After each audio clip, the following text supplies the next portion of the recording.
Are you looking for a way to help Portland people stay in their homes? We are talking to someone who has some answers for you at Smart Money.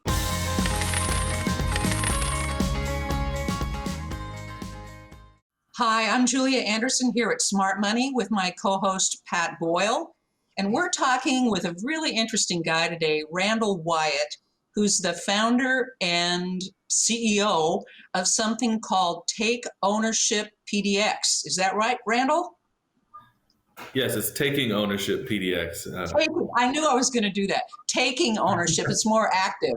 So anyway, let's just get started by having you share with us what Taking Ownership PDX is all about. Absolutely. So Taking Ownership is a reparations and community-based organization that raises money, uses volunteer efforts, partnerships with companies and organizations, whatever resources we can come up with to provide free repairs for Black-owned homes and businesses in Portland, in an attempt to basically fight back against gentrification and displacement, and provide financial alleviation and bridge the wealth gap.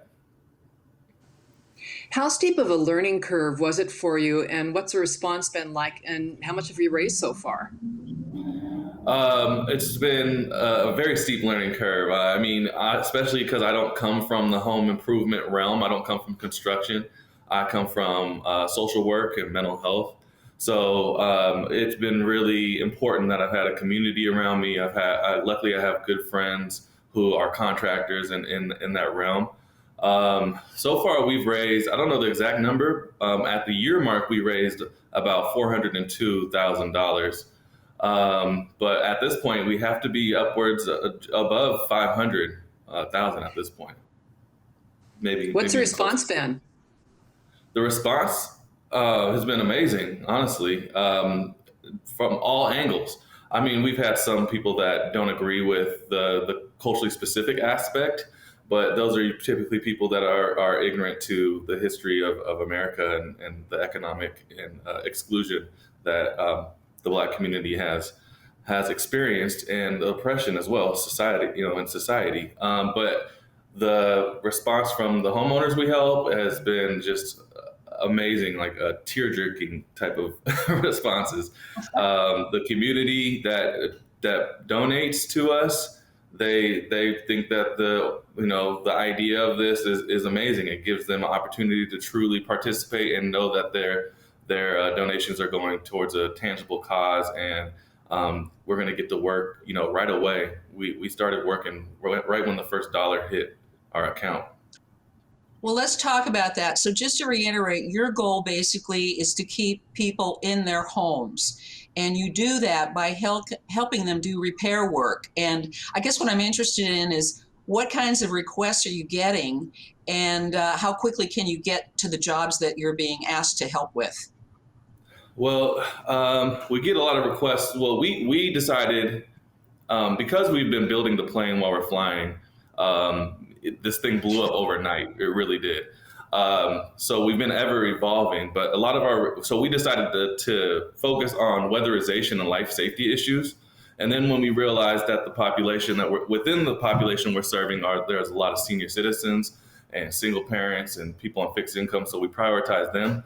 But we've been doing a lot of roofs and window replacements and fixing leaks and just things of that nature. We do a lot of landscaping jobs, primarily with the volunteers. We do a lot of like basic yard work, things like that, organizing homes, cleaning up homes, things like that. How many applicants have you had so far? We are now, on the wait list, we have probably about 115 families on our wait list. And then we've helped about 50 to 60 people at this point. Yeah, about 55 people, I think. Nice. So we have, and how long it takes, it depends on the job, materials got really expensive for a minute there. So we really had to we had to either raise more money or just kind of hold off until things dropped. It's probably going to take us years to get through this list, though, unless we somehow come up on some really big funding. So you're juggling a lot of things. You're taking in applications for jobs, you're managing contractors, and you're getting all the work done. So there's a lot going on, and you must have some help with your organization doing that. One of the things you said in an earlier interview that you did with OPB was that you wanted to light a fire into the city of Portland on these issues. Can you talk a little bit about that? Absolutely, yeah. When I first started this out, I didn't expect this to be a full-time job or anything that I would be doing for a long period of time. I really was just saying, hey, look at this model. Look at how group economics works. Look at what happens when you activate people. Look what happens when you kind of like break down some of the bureaucratic aspects, the red tape, and you actually allocate your resources and pay attention to the history and who's the vulnerable populations that need help, who's the people that are affected most by your by allowing certain regulations to developers, predatory lending and banking, racist real estate practices. So I just want to like raise awareness of and show like real people how these things have impacted them and the need that they have. And I was hoping that the city, if I can make enough noise doing what I'm doing, the city will see what we're doing and want to get involved and start, providing us some resources or absorb the model and have a sector or a department where they're doing this work, because they have a lot more resources than I had. I had nothing when I started this. So that was the goal. We do work with the city. The city's been a little bit helpful with expediting like permits and things like that. But honestly, and I think they've reversed a few liens on some homes and some nuisance fines. But it's looking like this is a matter for the ground for us grassroots folks right now. Randall, how much gentrification is going on in Portland right now? And what has been realtor reaction to taking ownership PDX? There's so much gentrification going on. They're constantly building stuff, but it really depends on the demand. I don't think as many people are moving to Portland right now. I don't really know all the details on that, though, to be honest. But I live in an area that's been heavily gentrified, and I know that they're constantly building multi-level buildings here that I'm sure are going to be pretty expensive. The response from realtors has been mostly amazing and supportive. A lot of realtor groups have been donating pieces of their sales or putting together match campaigns and donating, pretty large amounts to us to, just give back, because they do understand that their field has contributed to a lot of the displacement of the Black community and other marginalized communities in Portland. So Randall, I know you're really busy, but have you had time to look out, say, 5 years and project where you might want to be in 5 years from now? Absolutely. Yeah. We have plans. The goal is to, so at the moment right now, we're an LLC with a fiscal sponsor. So our fiscal sponsor, all of our donations go through them. They're a nonprofit, and that's how we're able to provide our tax receipts to donors.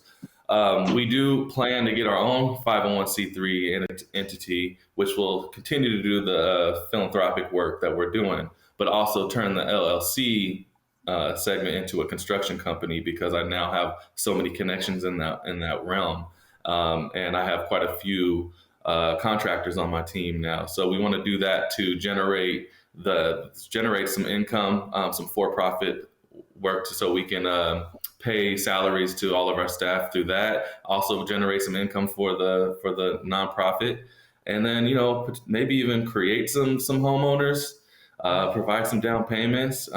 Help create. We have a lot of work, here, so maybe we can help some young people get their license and get bonded and get insured as contractors, and we'll have work for them. So that's definitely, as we expand, that's some of the work we want to do. And we're also pushing this model to other cities. I've been pushing this model to Asheville, North Carolina, and working with them over there. East Point, Georgia has been interested, Chicago, and we're working here in the Northwest up in Tacoma as well. Wow. So if someone That's is great. watching today and they want to donate, do they go to your website? What do they do? You just go to takingownershippdx.com, and there's a donate section up there, you can monetarily donate there. It'll take you to a PayPal link, and it will say All Ages Music PDX. That's our fiscal sponsor. And you just do it. There's a drop-down tab. I'm sorry, I haven't checked this out in a while, but there's a drop-down tab that says Taking Ownership PDX to specify that your donation wants to go there. And you just send the amount that you want to send. And it's that simple. And once you send it, it will go to our fiscal sponsor. They'll put it into our account, and we can provide a tax receipt if you'd like one.